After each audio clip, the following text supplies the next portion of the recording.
go.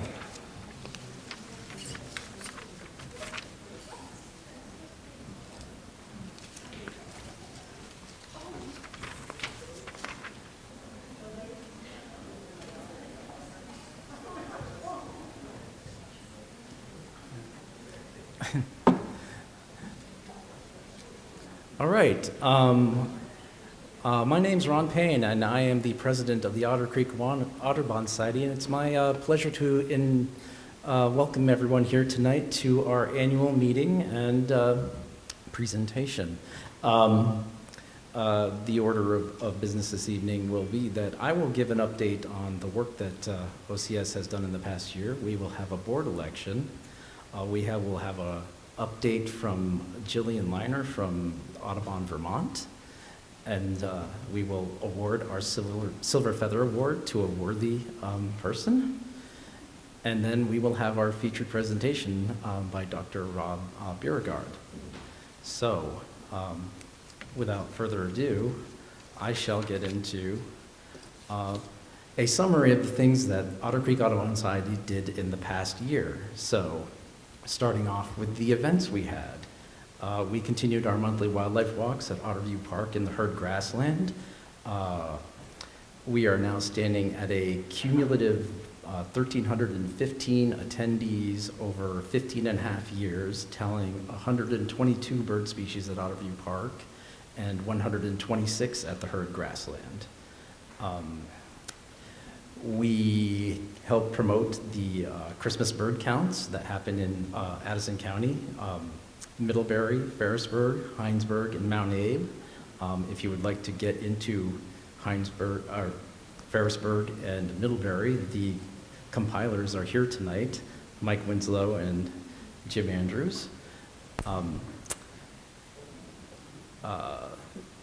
We hold our first day walk at Button Bay State Park. We go out on the early morning at Button Bay and walk and look for birds. We had 48 people along last year, and we found some nice birds. It was a very, very nice walk. We have our Cabin Fever lecture series. Last year we had Beautiful Columbia presented by Hank Kasner, Snakes of Vermont presented by Jim Andrews, and Mosquitoes Suck presented by Craig Zondag. If you missed any of those, they are on our website, and you can watch those. This coming year, because of the Ilsley Library renovation, we will be moving the presentation to the Bixby Library in Virgins. Start time will be earlier at 5:30. The first, there's a schedule over on the board. I forgot to put it down here.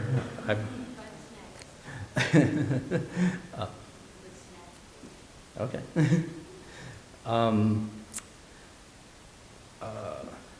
We assisted the Salisbury Conservation Commission with 2 salamander crossing events in March and April, during which 114 volunteers tallied 688 species, 688 individual, not species, individual salamanders and frogs.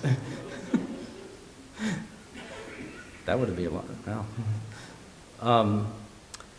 In May, we held our warm-up walk at the Waterworks property. We had about 30 people attending that, and not many warblers. In June, we held the beginning birding walk at the Middlebury at Wright Park with the Middlebury Area Land Trust. We had 40 people. We split into 3 groups, and that went very well. In October, we held Dead Creek Wildlife Day with the Vermont Fish and Wildlife at Dead Creek Wildlife Management Area in Addison, with about 500 people attending throughout the day. Our education programs, we awarded a $1,000 scholarship to Cammie Thompson from the Willowell Foundation's Walden Project to attend Hog Island Audubon Camp, the Sharing Nature and Educators Week. We continued our environmental education grants program. We received 14 applications last year. Funds requested totaled $8,745. We awarded about that. And That reached approximately 650 students, ranging from preschool to grade 12.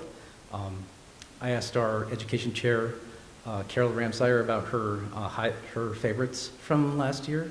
One was Mary Horgan Preschool built an outdoor kitchen and learning space, which was built for them by the Hannaford Career Center Construction and Technology class. And the Quarry Hills Preschool built a chicken coop to have chickens so they could learn about birds and bird behavior and keeping chickens. If you'd like to know more about the grants we gave last year, there's on the big board there, there's some pictures from it, and then there's a map showing all the grants and a little description of each one. We have already sent out our applications for last year and received them. We've got 13 coming in, and we will be voting on which ones we will award in our next meeting in December. In April, Education Committee members took part in a Teachers Idea Fair at the Lake Champlain Maritime Museum to do outreach with teachers. And in October, board members and volunteers helped with bird banding days organized by Corey Hart from Vermont Fish and Wildlife at the Dead Creek Wildlife Management Area, where there were 4 stations: bird banding, bird identification, migration, and bird adaptations. They got to cycle through all these stations, and that reached 155 students from 5 schools and homeschool groups. Conservation news from us. The Herd Grassland, we are just past the 5-year mark of ownership of the Herd Grassland, and we are working to rewrite the management plan as prescribed in our previous plan. This year at the grassland, we did have bobolinks, Savannah sparrows. The Savannah sparrows fledged successfully for the first time in memory. We had meadowlarks visiting. Those were all in the grassland. In the shrubland, we had brown thrashers, eastern towhees, field sparrows, blue-winged warblers. These were all target species for the management we do there, and they were all present, probably breeding. It's hard to tell with some of them.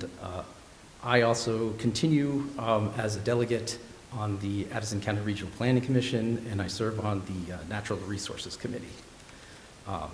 For communication stuff, we publish 4 issues of our Outer Tracks newsletter.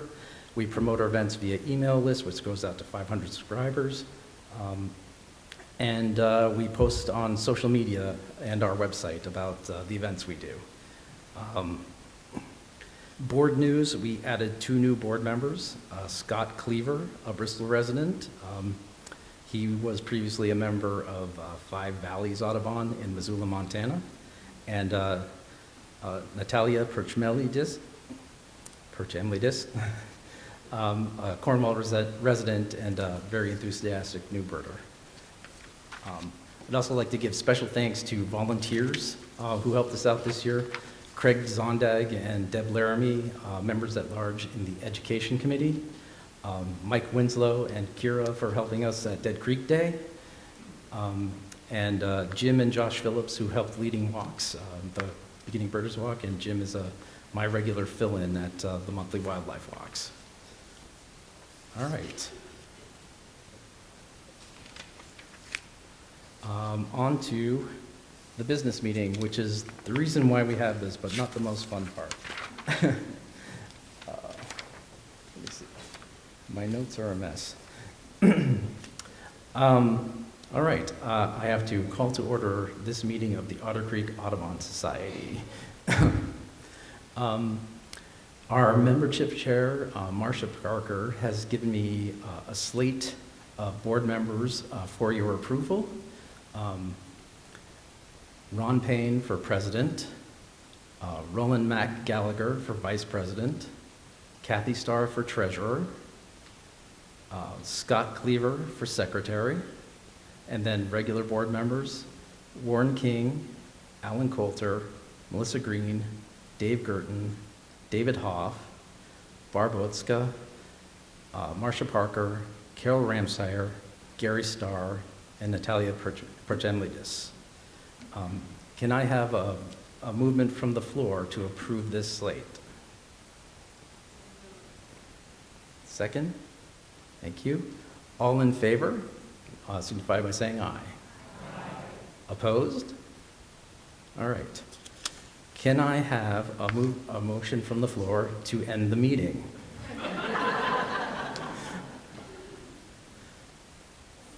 Thank you. All in favor? Thank you for helping us with our business. All right. Now I'd like to turn over the podium to Interim Executive Director from Audubon, Vermont, Jillian Liner, to give us an update on what they're doing. You can just come up to the mic.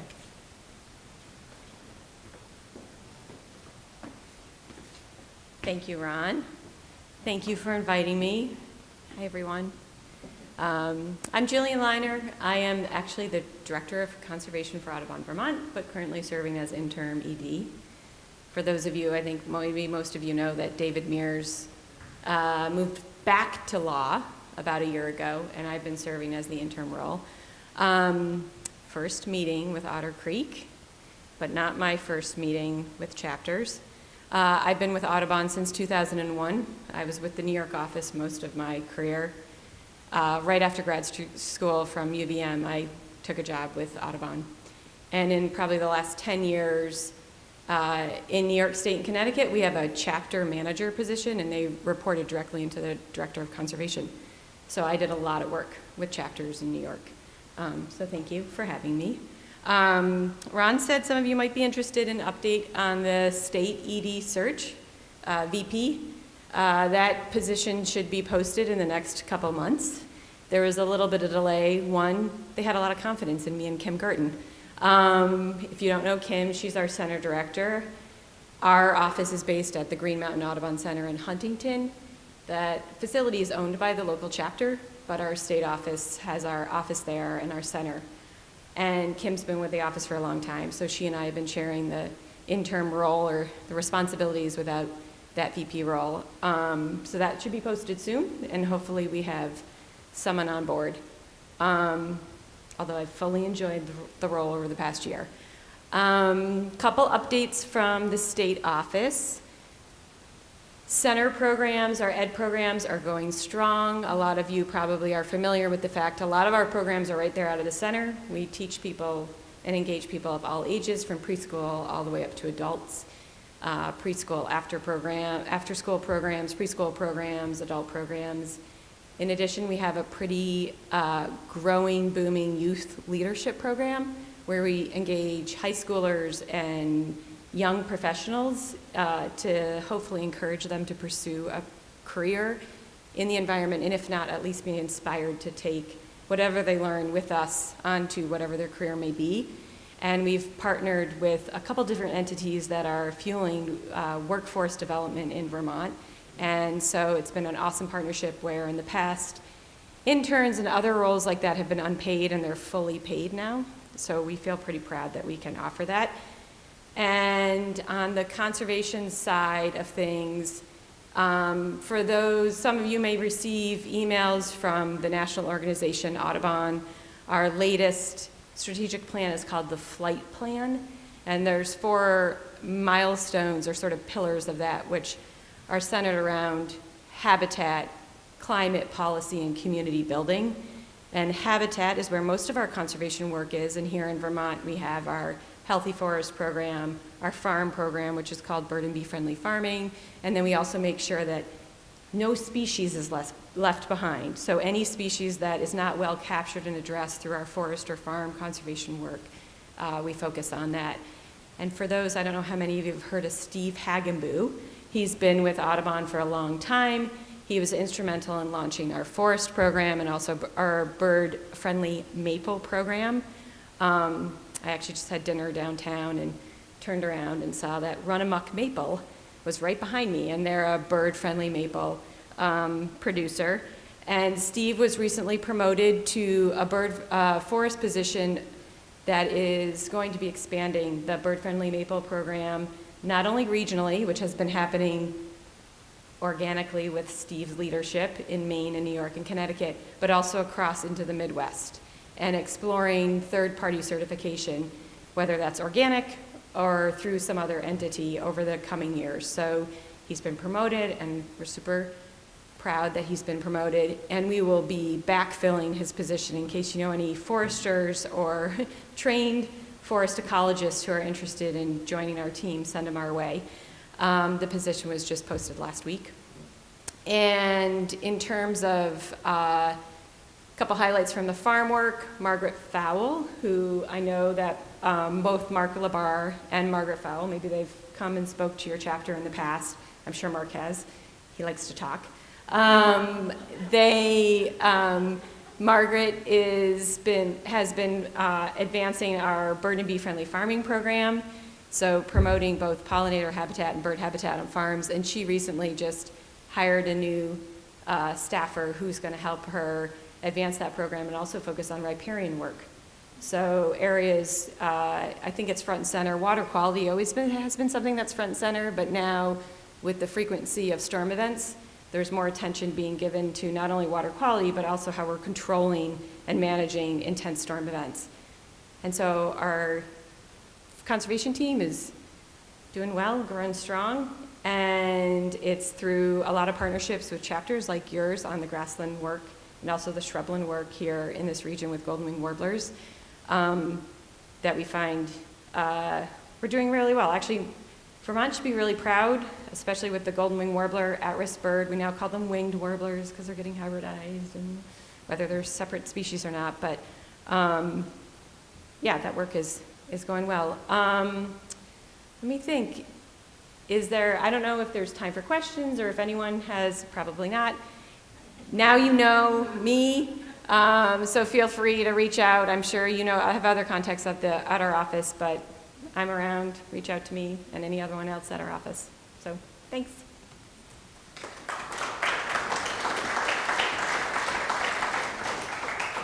Thank you, Jillian.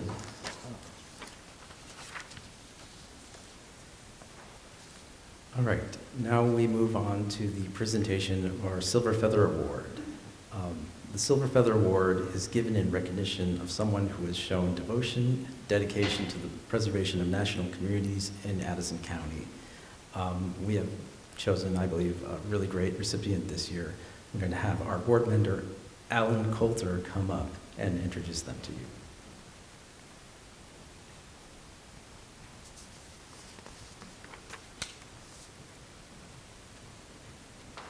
I think I can talk loud enough. Is that loud enough? Oh, use the mic. So, all right. Hold your ears. It's my great pleasure to introduce Amy Sheldon, the recipient of this year's Silver Feather Award. For the past 30-plus years that I've known Amy, I've always trusted her many skills and great dedication to conserve the environment and to introduce people to the outdoors. I'm going to mention just a few of the accomplishments that for which she has earned this award. She was a key player in getting the trail around Middlebury started. She's been a National Outdoor Leadership School instructor for over 20 years, co-leading expeditions of mostly young people into wild places. She created the East Middlebury Flood Resilience Project, a river management project that balances the built and natural environment for long-term sustainability. Amy is perhaps best known for her public service representing the Addison 1 Middlebury District in the Vermont House of Representatives since 2014. I went to her website, and there I found this list of 50 bills and resolutions sponsored and signed on to by Representative Amy Sheldon. Naively, I thought, Well, 50 in 10 years, that's pretty good. And then I read the top, regular session 2023-24. Now, just reading these bills is a feat in itself. And I now understand why it's so hard to get on her calendar. But I'll just mention some of the legislative actions that she's most proud of, and we are certainly proud for her of these accomplishments. One is updating the current use program to include old growth, no management required for certain parcels, codifying the goals of conserving 30% of Vermont lands for biodiversity by 2030 and 50% by 2050, updating Act 250 and regional planning to support location-based regulation of development, and chairing the House Committee on the House Environment Committee for 6 of the 10 years, and she's currently the chair in her service in the House of Representatives. So Amy, will you please come up to receive this award?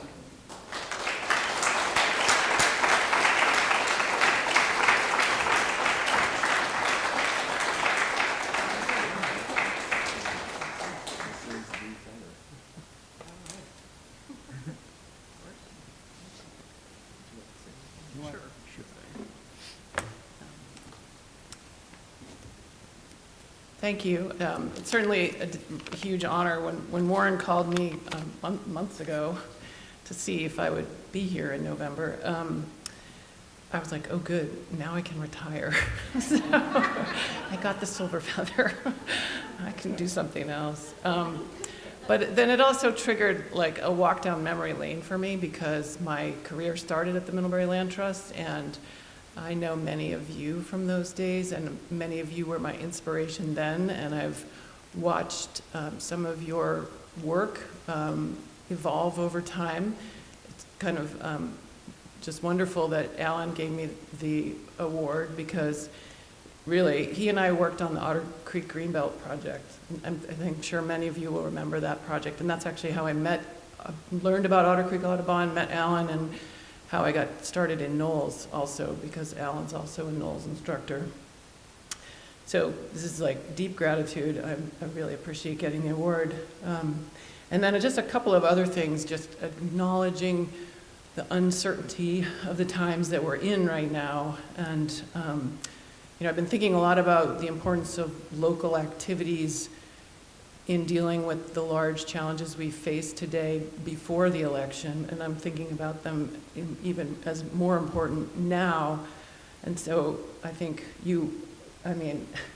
clearly Audubon does incredible work reaching out to all kinds of people, but my kind of latest thing is go for a walk with a neighbor that you don't know, because really, we need to connect in our communities across political boundaries, and the multiple benefits of going for a walk I don't have to tell this crowd about, but you might, nudge your neighbor into getting interested in birds along the way.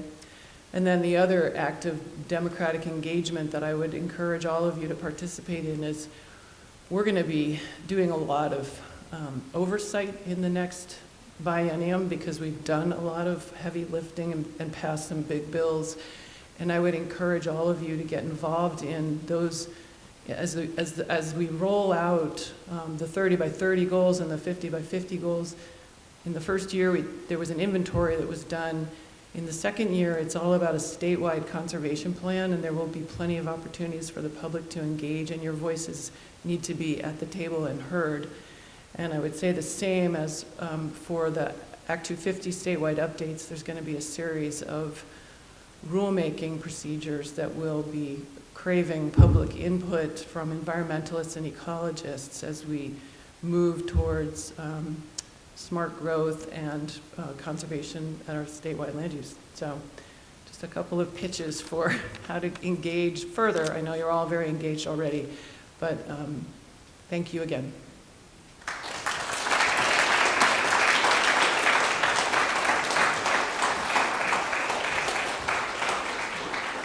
I'd just like to add one little anecdote. Audubon, Vermont has something called the alerts system, where they'll send you out alerts about legislation that needs a little push to get through the legislature, asking you to email your representatives and your senators about it. And every time I've gotten one of those alerts, Amy has been a co-sponsor of one of those bills. So. All right, and also, we have other Silver Feather Award winners in the room tonight. If they could just stand up to thank.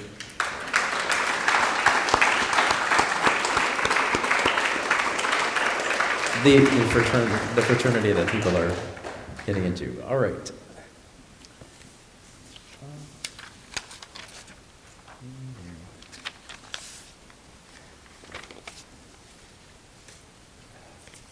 All right, so now we move on to our feature presentation.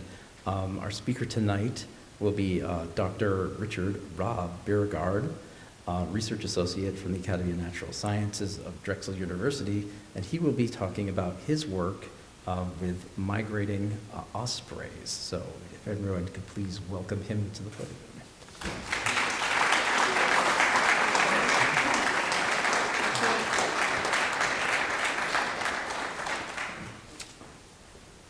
Thank you, Mr. President. That was the quickest business meeting I've ever been to. I hope I can get our organizations to have business meetings that quick. So let's power up the projector.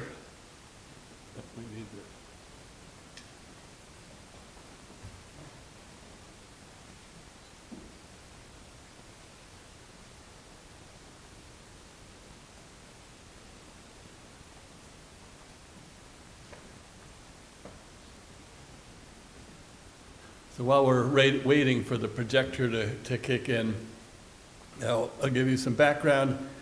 I got involved in with ospreys on Martha's Vineyard in the late 1960s. I climbed into my first osprey nest on Martha's Vineyard in 1971 when there were 2 pairs of ospreys on Martha's Vineyard. Last year, I've been doing a census of the ospreys on the vineyard since 1998, and this year rather, there were about 130 pairs of ospreys. So it's just amazing. Can you back it up one? So it's amazing what ospreys have done, how they've come back from the dark days of DDT in the 60s, 50s and 60s. We banned DDT in 1972, and they've been coming back ever since. So the title of my talk will be Journeys, and I'm going to play on this in several ways. In 2000, I started putting satellite tracking radios on ospreys, and I did that until 2017. I tagged my 107th osprey up in Newfoundland. So I'll be talking about the journeys that ospreys make and how we've been able to follow those journeys thanks to the technology of the satellite telemetry devices. Another journey I will focus on is really the journey that the whole technology of satellite telemetry has gone through. With each innovation of the technology, we were able to ask and answer new and more interesting questions. So those are the first 2 journeys. And the third journey, I'm going to be a little self-indulgent and talk about my journey breaking into the world of Kid Lit. In 2013, someone said, you should write a book about one of your ospreys. And I had never thought about that.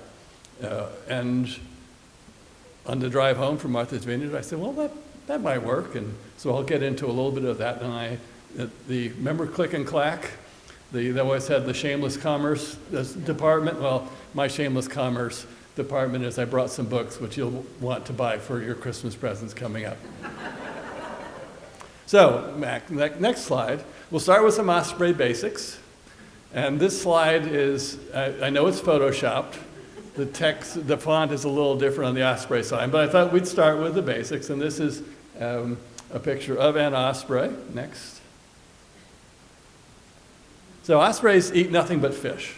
And this was a picture that Chris Rowe, who takes amazing osprey pictures on at the mouth of the Connecticut River, took of an osprey catching one of the osprey's favorite fish, menhaden, and not catching one, but catching two. I'm not sure what this osprey was going to do when he got up to a tree with an osprey in each foot. Next. So ospreys have, they are from the tip of their beak to their tips of their needle-sharp talons, they're totally evolved for catching fish. Ospreys have the most decurved talons of any fish, of any bird of prey that I know about. On the pads of their foot, they have little spicules, these little spiny projections that help them hold on to slippery fish. One toe can wrap around, so most raptors have 3 toes in the front and 1 in the back. And ospreys can move one of the outermost toe around, so they have 2 and 2, so they're coming in like this. So those really sharp talons on the end of their toes and the spicules on the base of their feet, it's sort of like putting fish hooks on the end of your fingers and then having a rough sandpaper glove to really hold on to the slippery fish. Next. Once upon a time, ospreys nested in trees. This is a little tongue-in-cheek, but now, these days, in southern New England, 95% of osprey nests are on some man-made structure. So this is a classic nest on Martha's Vineyard, just taken last year. Next. That's how they used to nest. Now they nest everywhere. They love light towers at athletic fields. Chimneys are great. An abandoned ship right next to Hog Island. Almost every channel marker in Chesapeake Bay has an osprey nest on it. They're perfect places for ospreys because no ground predator can get to the nest. So if an osprey sees an opportunity to nest on something that's in the water, they will take it and then they'll ask about where the fish are. So there's a famous lake, Mono Lake in California. It's hypersaline. It's so salty there are no fish in it. But there are these weird towers that come up out of the water and that are out in the water. They're totally safe, and the ospreys can't resist nesting there. They nest there, and then now let's go find some fish. And they're going 10 miles to catch a fish, but they've got they can't resist a safe nesting spot like that. Next. Light towers again. This is an old chimney on Martha's Vineyard. I love that nest. Next. This is on Martha's Vineyard, this is the chimney at the old brick works on the North Shore. Fabulous nest. Next. And they nest on man-made platforms, and there's so many man-made platforms nowadays that, and this is a pair, when the males come back from their wintering grounds, some of them will put like 4 or 5 sticks on the nest and say, honey, that we're ready. And then we have like all these Home Depot birds. They come back, and this nest, that's about 5 feet high. It'll build up and up and up and up, and then it gets blown over finally in a winter storm, and then a few years later it's back up to something like that. Next. And this is a statue somewhere near Plymouth Rock down on the Cape. And she's got a little string tied around her finger. Maybe she was going to remember to knock the osprey nest off next year, but she forgot apparently. Next. So ospreys almost always lay 3 eggs. They're mottled, and these are 3 real eggs from a nest where I was trapping some ospreys, and we'd taken the eggs out of the nest to keep them safe while we put a trap on the nest. Next. So this is osprey life in a snapshot. Rarely, they always lay 3 eggs, almost always. Rarely do all 3 young hatch. This is a nest where obviously the fishing was good that year. You can see Dad is bringing home the fish. Dad does almost all the fishing for the pair. Mom sits on the nest, keeps the eggs warm while she's incubating for 38 days. Then she keeps the young warm when it's cold. She keeps the young cool when it's hot by shading them. She keeps them dry when it's rainy. and then she just waits for Dad to bring home the fish. Young you can recognize young because they have sort of scalloping at the edge of their feathers on their back, have this little white edging, so they look almost speckled, and they also have orange eyes. If you're in the front, you can see that. The adults have yellow eyes. So Mom, in the middle of August, or last half of August, Mom was just so sick of it that she takes off and goes south, and she says, Dad, you're in charge. And Dad will linger around for the next 3 weeks, and Dad and the young all take off sort of the middle of the first week or two of September. Most of them anyway. Next. So ospreys are about as widely distributed as any bird in the world. They only nest in the southern hemisphere in Australia. So blue is where they winter, and orange is where they nest. And then purple is, in Australia, they are not migratory. So they do both. Next. So satellite telemetry. Again, I put 107 transmitters on ospreys from South Carolina to Newfoundland. And next. So most of what we know about bird migration has come from bird banding. We put a uniquely numbered band on a bird's leg, let it go, and hope someone finds it. Usually when they find it, if they do and actually get around to returning the information to the bird banding lab, we find out where the bird that we banded usually died. We don't know when it got there, we don't know how it got there, but we can tell that, okay, bird I banded on Martha's Vineyard was in the Brazilian Amazon. I don't know how it got there, but that's what teaches us a lot. So what do they do? How do they get there? When did they leave? When did they get there? Do they stop along the way? What goes on in the winter? Do they go to the same place every year? All these questions. The rest of this lecture will wind up in about breakfast time when I go through all of if I were to answer all of these questions, we would be here for a long time. So I'm going to highlight a few of the really cool things that we've learned that through my work with satellite tracking and those of lots of other people who have also tagged ospreys. Next. So how does the system work? There are a series of satellites that are in circumpolar orbit, going around and around, and the Earth spins sort of under this network of satellites that are orbiting from pole to pole. Data comes from the satellite, from the transmitter to the satellite, which is 540 miles up, and then back down to a center. Then the information is sent to the people who put the transmitters on. Next. So how do we get the transmitters on the birds? Some nests are easier to get to than others. The picture on the right, that's a 40-foot ladder, and that was really windy. That's up in Newfoundland, and that was about the scariest nest I've been up in. Next. So the first year we tried that nest on the left, the bucket truck stopped. I was going up, and it stopped about 3 feet short of the nest.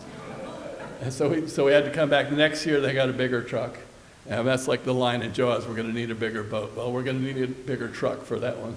And the nest on the right, some people put up poles that are a lot higher than they need to be. Ospreys don't need, if this is a nest on a hill, osprey nest only has to be about 10 feet high if there's nothing else around it. That was a little bit of overkill on that one. Next. So to catch the young birds, I put fish in the nest, and then I put a carpet of nooses over the fish, and the young come back. This is sort of like catching teenagers by putting a trap on the fridge. The parent, once the young are starting to fly, adult ospreys do not teach their young how to hunt. You hear and read that all the time, but they don't. They just feed the young. They give the young an allowance while the young are out learning to hunt on their own. So here, there are a couple of young flying around. I put some fish in the nest, put a carpet over the top of it, and next. Come back, and the record for us is 7 minutes between climbing down the ladder and having a young in the trap. The other record is 11 hours. That was a long day, but we got the bird. So I go up, get the bird, next shot. So sometimes we'll go up to the nest and there'll be 2 or 3 young all trapped in the carpet, and we've got 3 young with 6-foot wingspans all flapping and trying to get away. It gets a bit hectic, so we throw a hood on their heads that calms them down. The term hoodwinked comes from falconry. And you can see the fish under there, and in the front maybe you can see the chicken wire with the little slip knots tied out of fishing line. Next. So then we give them, put the transmitter on. It's like a little backpack. We have a little template that holds the straps. 2 straps come over the wings, 2 come under the wings. We stitch the 4 straps together where they meet, and then cut away all the extra straps and the little cardboard template that holds them. Next. And to check out the transmitter, make sure the fit is okay. There's a solar panel on the transmitter so that the battery is recharged, and then we let them go. Next. I love letting a bird go and wondering where it's going to be, and knowing that I can go back and sit at my computer, and every 3 days I'll get a report from the bird where it is. Next. So the first generation of transmitters did not have GPS. All it was a signal coming from the transmitter. The satellite would receive it, and it would use the Doppler shift because the satellite's moving it relative to the bird. The frequency will be changing, and so there's some fancy calculations going on. And these early transmitters would tell us more or less within a kilometer of where your bird was, but you couldn't get any really accurate detail. And the first generation was battery powered, so you only got a year out of the transmitters. So what could we learn from that generation of transmitters? Next. Well, we could follow their tracks pretty carefully. And we see these are the East Coast birds, adults, and we see they all go down the East Coast, Florida, Cuba, over to Hispaniola, and then when they get to the middle of Hispaniola, there's a little peninsula that sticks down in between Haiti and the Dominican Republic. If you wanted to see a lot of ospreys, go there in the fall, because 20 to 30,000 ospreys will fly over that little peninsula every fall. A few birds do this weird thing when they go over to Central America, but almost all East Coast birds follow that track. Next. Midwest birds coming out of mostly the Minneapolis, Minnesota area follow 3 different routes, but the same deal. They go south, they stay over land as long as possible. Oddly enough, for a bird that eats nothing but fish, they really don't like to fly over a lot of water. And that's because if they get into bad weather, they can't ditch and sit on the water and float like a duck or a gull. So if they get into really bad weather out over the open water, they're toast. Next. The West Coast birds mostly stop in Mexico and Central America. It's really interesting. Very few go all the way to South America. So we have that basic pattern, and we can see that from this first set of data. Next. And another thing we can show is that these are the tracks of 2 birds from the same pair, and this tells us that they go on separate vacations, which is probably why they can mate for life. I have to confess, we already knew this because the females leave in the middle of August and the males leave in the first half of September, so there's no way that they're going to wind up in the same place. So this is a pair from Martha's Vineyard. One nested in, the female spent her winter in Panama, and the male at the delta of the Orinoco River in Venezuela. Next. So next generation, we have solar-powered transmitters, so now we can get more than 1 year's cycle. So we can find out, do they go back to the same place? Do they take the same route each year? So one of the great mysteries of avian migration, avian biology in any sense, is how does a bird get from New Hampshire or Vermont to someplace in Brazil, and do they go to the same place? So the next slide. This is a male that I tagged in Long Island, and in his first fall migration, he went down the coast to Florida, Cuba. His second migration, he went out over the water from the Outer Banks to Florida. So what's going on here is so clearly he's not following landmarks. When you get home, you know where, to go to a stop sign, take a right, go to the stoplight, take a left, and you have a route memorized to get home. Ospreys clearly don't. They're just going south, and they're going to worry about how they get exactly to their nest, their winter spot, when they get there. Next. Same bird, 2 different years.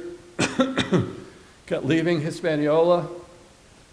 In 2010, the winds were out of the west, so he drifted east.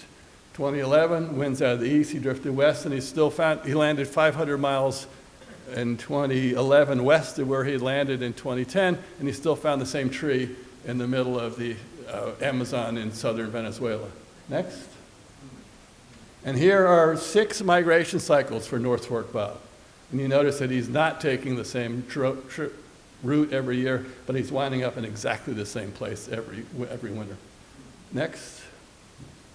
So we can get some insight into what do the young do when they leave the nest. So here's a bird from the Westport River in southeastern Massachusetts who wandered all the way up to Maine, where it was sadly killed by a great horned owl. Next. Some birds will, so 8 out of 35, a quarter or so of the birds will leave nests and they'll go exploring, go on a road trip, and then come back and hang out at the nest until it's time to go south. Next. Some birds will go off and stage. There's a bird from the vineyard who went up to northeastern Massachusetts and into Vermont and New Hampshire and spent all of the latter part of the summer there before she migrated south. Next. Some birds, this is a bird from New Hampshire. This bird basically never left the front porch. This bird wasn't more than a third of a mile away from its nest until the day it started to migrate. Next. And then we got some wacko birds. This is Meadow from Martha's Vineyard, who left the vineyard and made it over to Lake Superior, where she lingered until the middle of November. And I think she decided it was time to migrate when she dove after a fish and bounced off the ice. So that was Meadow. Next. So, okay, so now we have the solar power panel so we can get more than 1 year out of a transmitter, and now we have GPS. So now we can find out where the birds are to within 10 or 15 meters. So now we can really answer some questions about how are these birds using their environment. Next. So also, these are 9 birds leaving Martha's Vineyard, and as we'll discuss in a minute, the young birds leaving Martha's Vineyard often go across 1,200 miles of the Atlantic Ocean on their first trip south. So these are naive birds. They've never been south. These are their first trips, and they are making these amazing straight line tracks out over the Atlantic with obviously no landmarks. There's nothing to get your guidance to get a bearing off of. So they are absolutely using nothing more than the Earth's magnetic field to find their way south, and they are maintaining, we can reconstruct the weather at the time that these birds, where we're getting the signals from these birds, and we can show that they're correcting for wind drift. So they're not just holding a compass direction, but they can sense that they're going too far west, and they're correcting for that. So they're fighting the wind that's pushing them from the west. They're fighting that and going east, or vice versa. Next.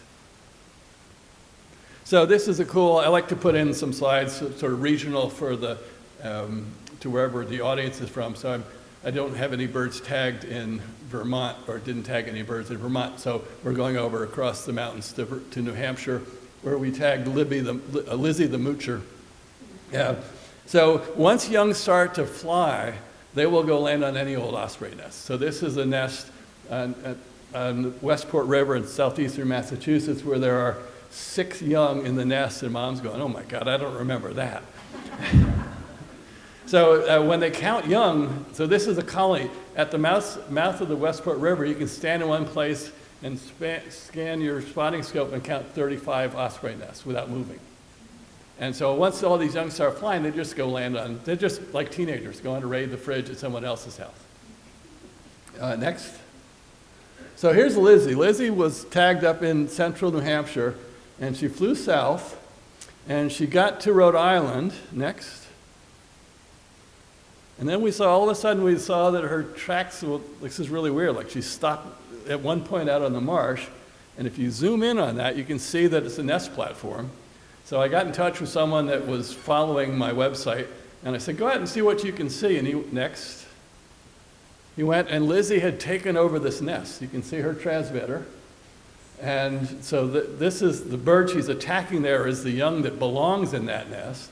It was a small male. And so she just took over the nest, commandeered it for about a week, and the young that belonged there couldn't get back to get food. Lizzie would go chase the adults to make them go hunt for her.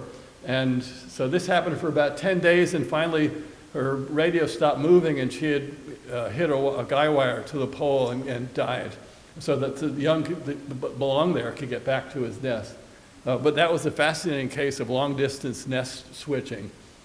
Next. So these are the adults, and we know this is the route south. We see that they clearly know there's a very well-defined route that the adults take. Next slide. These are the young. Now go back one. Now go forward. I can just sit and do this like, well, I could give this whole lecture. I could give a whole lecture just going back and forth between these two slides. So what's going on here? Well, one thing is that one of the birds landed on a ship, and that was heading to Europe. So that's what's going on there. You can see meadow going up to the Great Lakes there. But the really striking thing here is all these birds that are going out over the ocean. And those are all birds that were tagged on Martha's Vineyard. So what's that all about? At first I thought, well, because we know that no adult does that. So I thought, well, natural selection is weeding out the young that do this, that go out over the Atlantic. That's 1,200 miles, 30 to 40 hours of nonstop flying. So clearly these birds are dying and they don't make it into the gene pool. And then you see that also when they get down to Cuba, a lot of them just go due south. They keep going due south. A lot of them if they get to Haiti and the Hispaniola, you can see some of them making the turn that the adults make, but you see a lot of them just keep going because they don't know when it's time to turn south. They get to the end of the Dominican of Hispaniola, then they go south. So what they're doing, and next slide. So here are the adults going north. You can see that they won't want to fly over water, so they stay over land as long as possible, which is why in the fall, Cape May is such a great spot for watching hawks, because the hawks get funneled down New Jersey to the southern tip of New Jersey, staying over land if at all possible until they have to go over the water. So here are the adults going north, and you can see a couple of peninsulas coming out of northern South America where they all funnel. And next. And here are the juveniles. So first point, none of them are going back out over the Atlantic the way they came south. And so there, you can see them stay over land coming out of South America very clearly. And then the trade winds blow them a little bit west, so they hit either Jamaica or Hispaniola or even Cuba. And then they see the Bahamas. And instead of going out over the Atlantic, they say, oh, there's an island. And so what their little brain says is, it's a very simple algorithm. It's we'll start in the fall, go south or sort of south, any kind of south, but stay over land if at all possible. If you can't stay over land, just go south. And if you follow that rule, you get to South America. If you happen to have been born inland, you'll go down the coast of Florida and over to Cuba and down to South America.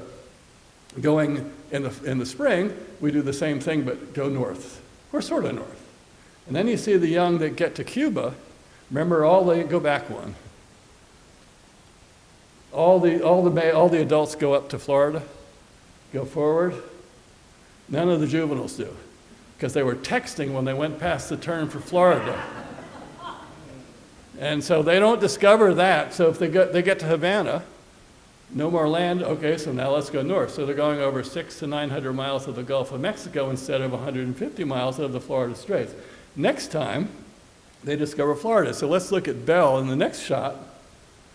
This is Belle. Belle is the star of my book, Belle's Journey. And Belle, it turns out, has pronoun issues. Belle is actually Beau. We didn't discover that until a few migration cycles in. But so Belle's first trip south was way out over the Atlantic, which is why I chose her as the star of the book. And then her first trip north, she doesn't go back over the Atlantic, but she goes through the Bahamas. So that's her first migration cycle. Next. Second migration cycle, she doesn't go out over the Atlantic again. She goes over to Connecticut and down the coast. She gets a lot of it, even the adults, when they get to the Outer Banks in North Carolina, will go across the Georgia Bight to Florida. Next. Here's her third migration cycle. Next. Her fourth migration cycle, and she's got it nailed. It's so cool. So that's Belle. And Belle did her next, we had her radio, its radio worked for seven years, and all of the remaining 5th, 6th, and 7th migrations were the exact same path, and always to the exact same place down in southern Amazonia in Brazil. Next. So we can also find ask questions and ask and answer questions about where these birds catching fish. So these are 2 birds on Martha's Vineyard, and we're going to look at a week's data from the beginning of May. So this is DJ and Icarius, and there's a herring run in Tisbury Great Pond where that big cluster of points is just above Icarius's nest. And DJ is going over there to catch herring. It's like the all-you-can-eat smorgasbord when there's a herring run. Next. So now we're in the first week in June. The herring run is sort of petering out, so DJ's not going over there. And now we see Icarius going out at 2 or 3 miles off the south shore of Martha's Vineyard, which is pretty cool. And he's going out most likely after menhaden, this school in huge numbers, out offshore. Next. Now we have the first week in July, and Icarius is really busy working menhaden out off the south shore. Next. And then in August, the menhaden have moved, and so now they're going after schoolie striped bass off of Menemsha, and DJ is still hanging around Chappaquiddick. So it's really fascinating to watch how they change, especially coastal ospreys, because different species of fish will migrate in and out of their hunting range. Next. And here, so how far does a bird go? This is a bird from the Westport River that's going all the way over to Jamestown. It's going 20 miles to catch fish. And in the spring and summer, with thermals, it's really easy for an osprey to do that. They can just ride up in a thermal. We'll see some more about that in a sec. They ride up in they catch hot air that's rising off of some spot in the land that's heating up more than others. They'll ride that up, then they'll glide down to another, ride it up, glide down, and do that again and again. So they can go a long way without even flapping their wings. Next. We can see what happens to some of these birds. So here's a bird that was killed in Connecticut,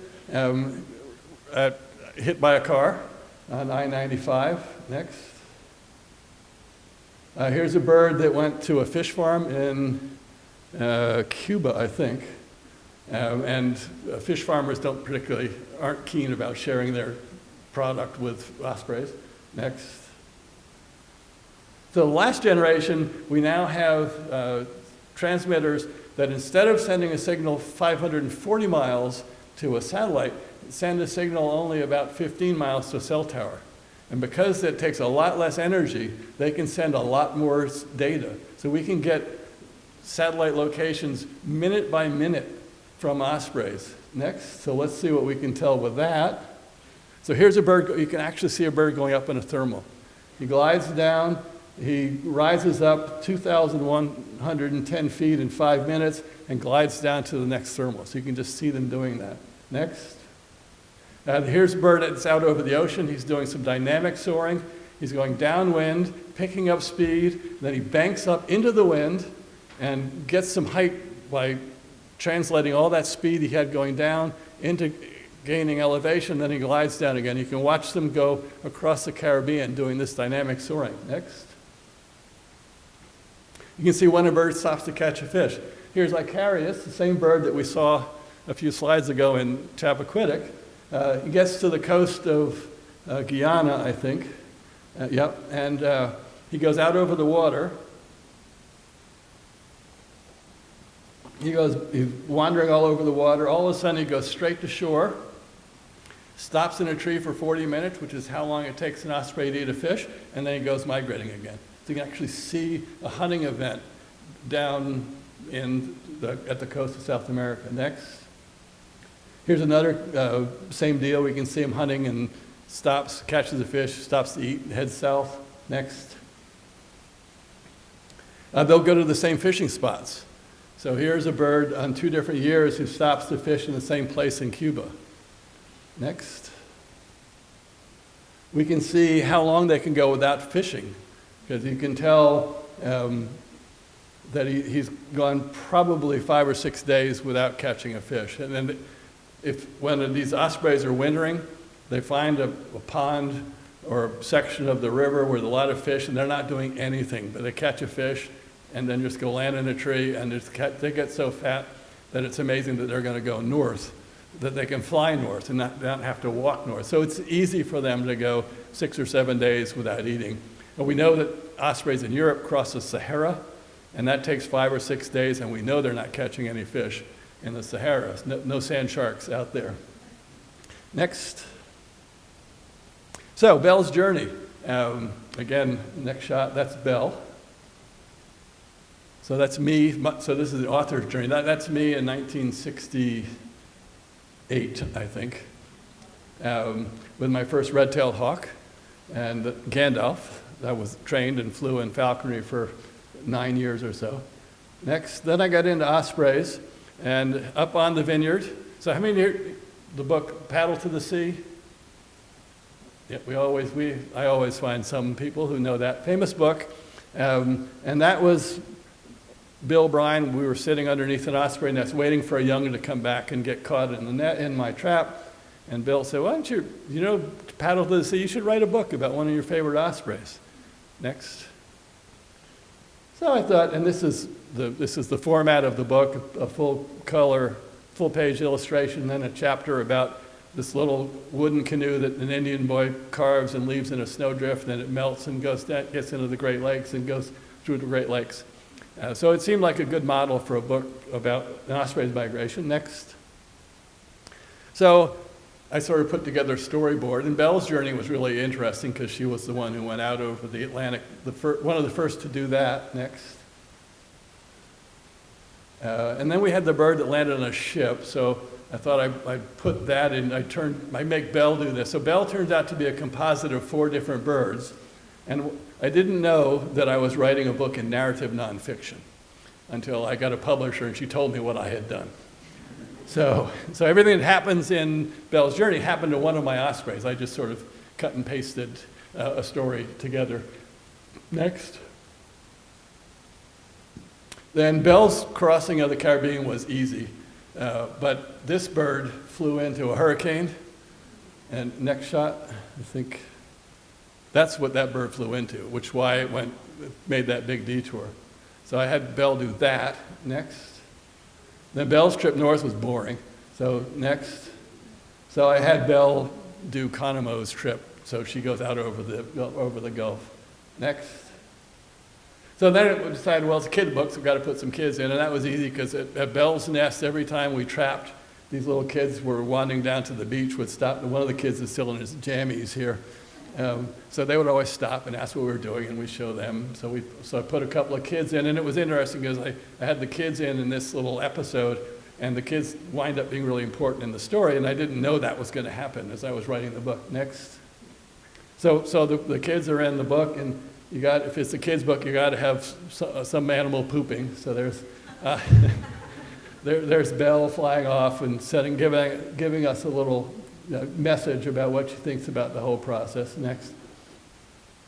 So I'd written a book, and now what do I do? So I did a Google search of publishing a kid's book, and I think I got 2,500,000 hits, and that didn't help.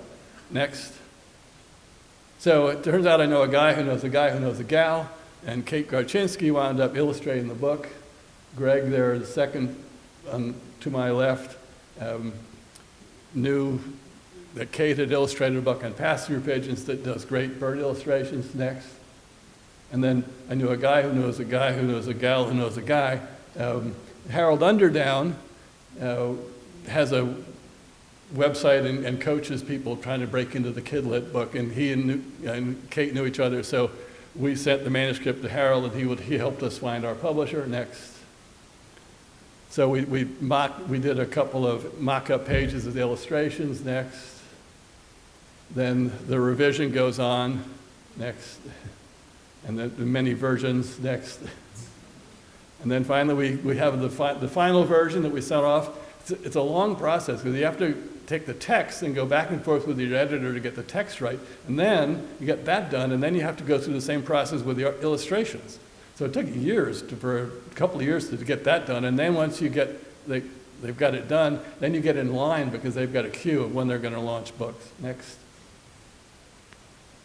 So here's Belle, just about to head south with the monarchs going by and shorebirds out off the shore. Next. And she gets down to South America. Next. And the kids get more and more involved. Next. And finally, Dick Jennings, who's my right-hand man, passed away this last spring. He takes the kids out to see Belle. Belle is nesting on the vineyard. Next.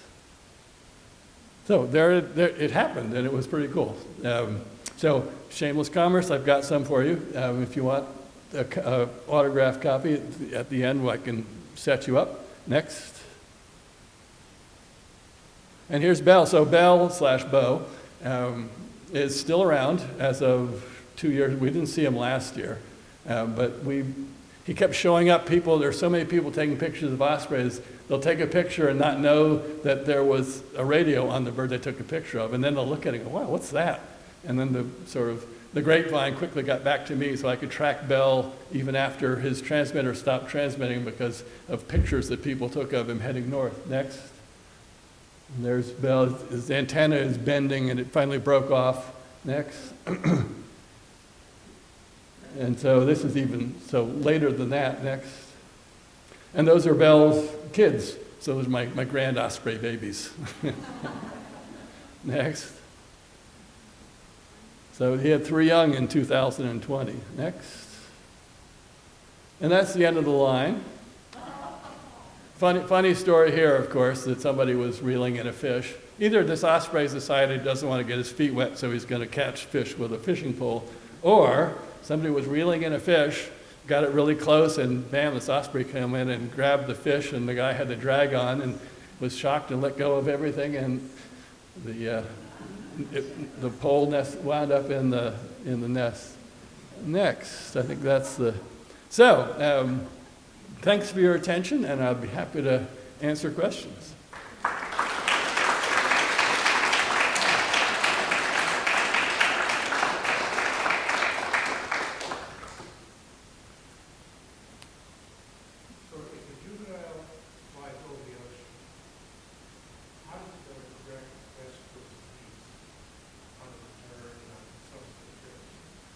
Well, the subsequent trip is just doing this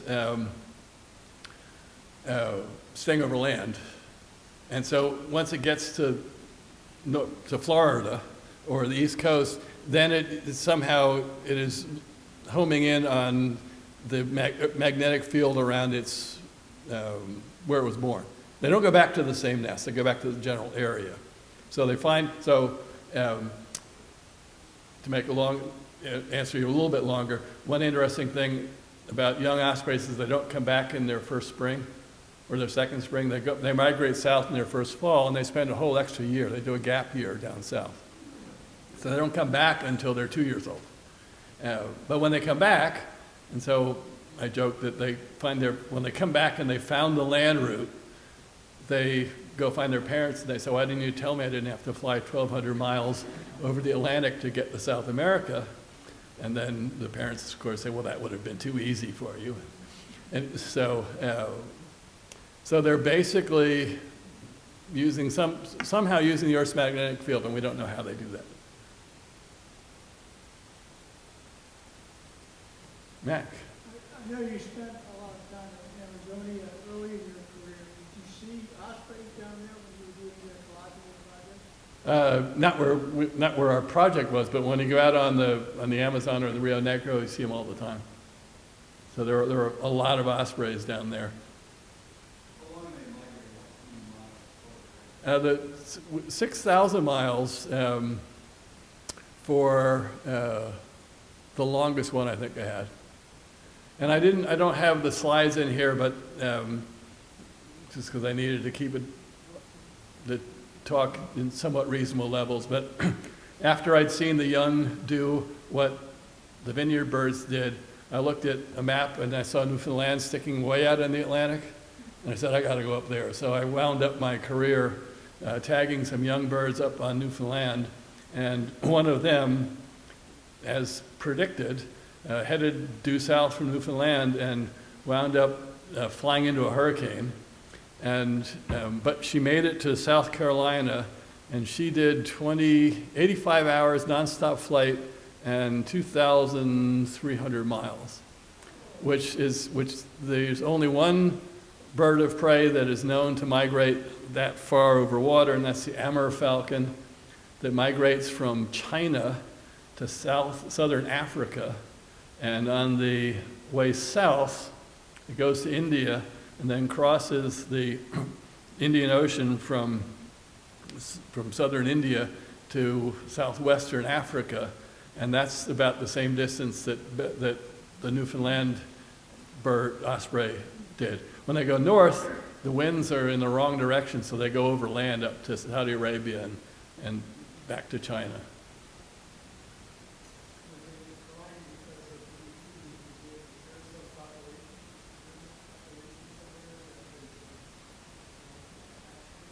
Yeah, they never completely died off. So even so, in between Boston and New York, there were pre-DDT there were 1,000 pairs of ospreys, and at the nadir of the population decline, there were still 100. So they were never completely wiped out anywhere. There were a few, because ospreys can live. For the record lifespan for an osprey is a female that lived 27 years. In Scotland, went through 6 males, and fledged 50 young over her reproductive career. Talk about an overproducer. So with that 27-year lifespan, and because DDT isn't lethal to the ospreys, all it did was mess up their reproductive cycle. The adults would survive, but the DDT messed up their metabolism, so the females laid eggshells that were too thin. And in extreme cases, that meant that the eggshells would actually break under the weight of the incubating female. But even before that happened, the young weren't surviving because young ospreys, in any young bird, inside an egg is breathing, right? It's metabolizing as it's turning yolk into a baby bird. And there are tiny little pores in the eggshell, so oxygen can get in, carbon dioxide gets out, but when carbon dioxide is getting out, water vapor is too. So an egg will actually lose weight over the course of incubation because water vapor is leaving. If the shell is too thin, too much water, the egg loses too much weight and the embryo can't survive. So if you're incubating eggs, when the Peregrine Fund started breeding peregrine falcons in captivity to help that population recover, they would have eggs in incubators, and they would weigh them every day. And they would take eggs from a female that was incubating, and they would plot out the weight loss per day of the eggs, and they would watch weigh the eggs in the incubator, and if they were losing too much weight, they would make raise the humidity in the incubator, so it wouldn't lose as much. And if they weren't losing enough weight, they would dry out the incubator a little bit, so they could keep these eggs right on that line, the weight loss line that the embryo needs. Somehow the females are doing this in the nest. It's almost as mysterious as how they find their way across the ocean to South America and back. Ospreys are throughout the world. Are there other studies that are similar to yours? And are you getting the same type of results, or are they Yes, there are lots. No one has tagged as many young birds as I have. I tagged 47 or 48 young, so I've got more data on young than anybody.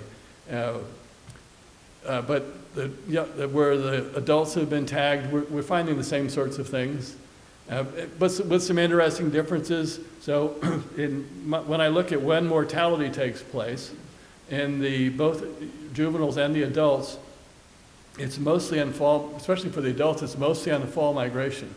There's very little, and that's because they're crossing the Caribbean in the hurricane season. And I don't think I lost any birds heading north in the spring to weather. We lost some to fish farms and whatnot.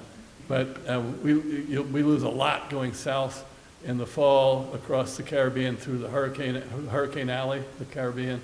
And over in Europe, most of their mortality is in the spring, and I don't know why that is, but it's just, so you can focus on when mortality occurs during the annual cycle, and it's different for different populations.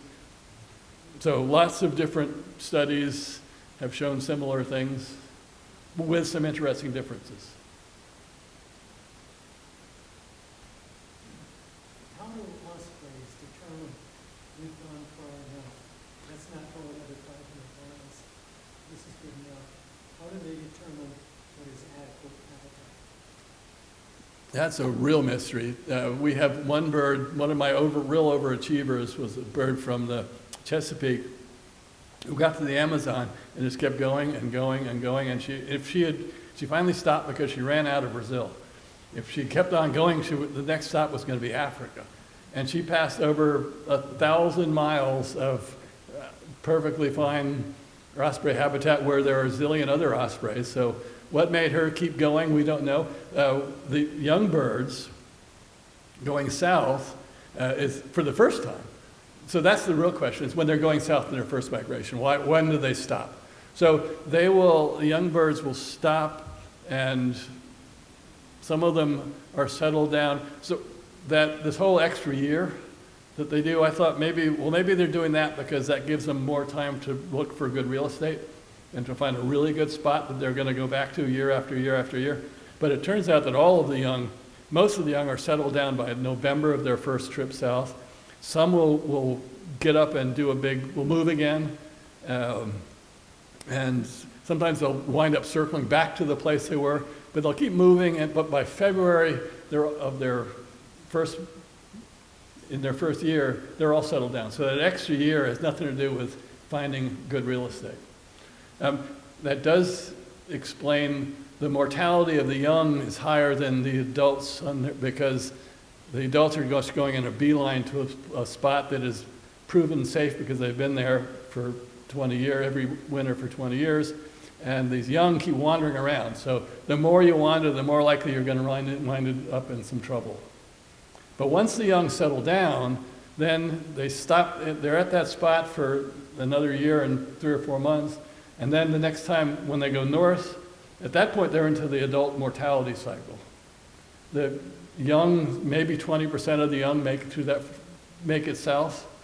But once they go north, then they're in the adult mortality cycle and probably 90% successful in their migration from then on. I get why ospreys go up and go south. What's the advantage of going north in the first place? Well, they started here. Pardon? Well, what was the advantage of coming back? Oh, because, and that's, great question. Why don't they nest down in South America? So I don't think that because the waters, especially in the major rivers, they're either silty, like the Amazon is white water, but it's not really white, it's just sediment colloidally suspended. So it looks like cafe au lait. And the black water, like the Rio Negro, looks like Coca-Cola. It's got so much tannic acid in it. So you can't see very deep into it. So there's enough fish for one individual osprey to do fine through the winter down there. But if they tried to breed, then all of a sudden the male has to catch enough fish for himself, for the female, and for 3 young. So I don't think there's enough fish down there for an individual male to be bringing in as much food as it needs to. There's plenty for one bird to survive, but I don't think there's enough that one male could be provisioning a family. That's total speculation. But it makes sense to me, so it must be true.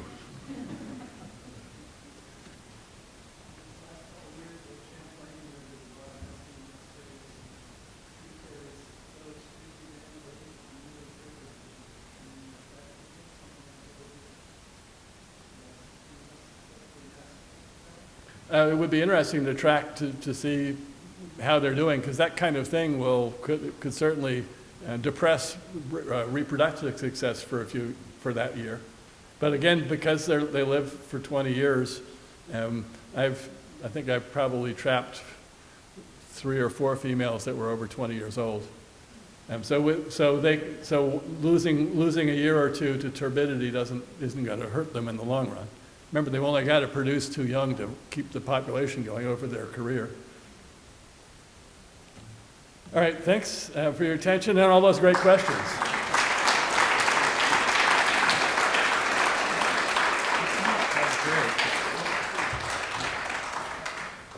All right, I'd like to thank everybody for coming out tonight. Really have to say that we couldn't do what we do without our membership and the support we get from the community. If you're a member, we thank you very much. If you're not a member, we'd love to have you join. If you're a lapsed member, we can help you with that. I'd encourage you all to look at our board and mingle with your fellow bird lovers, and thank you and good night.